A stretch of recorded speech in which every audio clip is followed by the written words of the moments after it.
If I give you this money and you don't pay me back, there are no rules.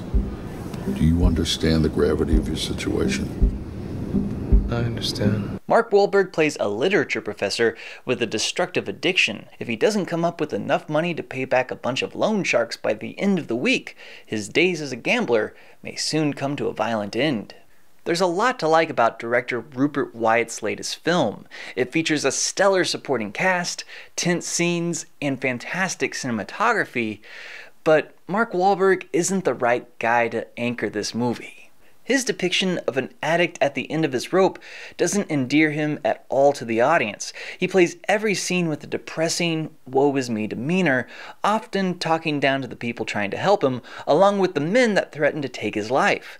Without any flash of charisma or engaging qualities, I couldn't figure out why any of these secondary characters would care about this schmuck, let alone keep giving him money. The amount of cash you want is more than I am ordinarily disposed to loan out unless, say, you're a medium-sized country with the ability to raise taxes under the threat of military force.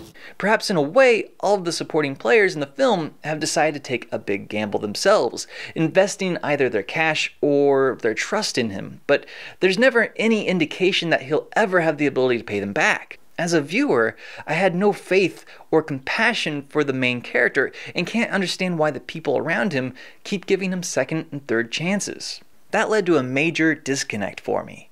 William Monahan's script provides us with some great dialogue and wonderfully crafted moments, along with several nonsensical scenes.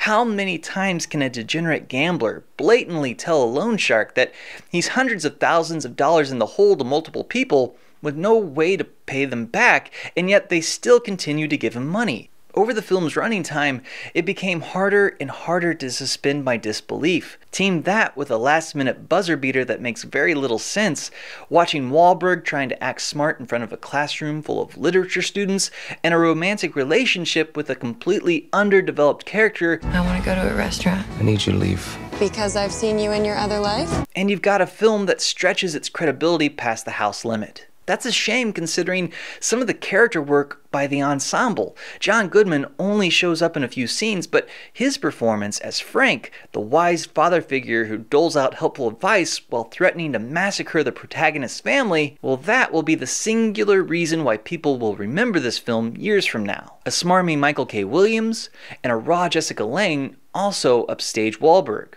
In cases like this, I have to ask, is everything okay? Nothing's okay when someone needs that amount of money in cash. But in the end, The Gambler left me cold, wishing another, more charismatic actor had a chance at the title character instead of Mark Wahlberg. But those are just my thoughts on The Gambler. I'd love to hear yours. You can hit me up on Twitter, John_Airy, or leave me a comment. I'm John at the movies.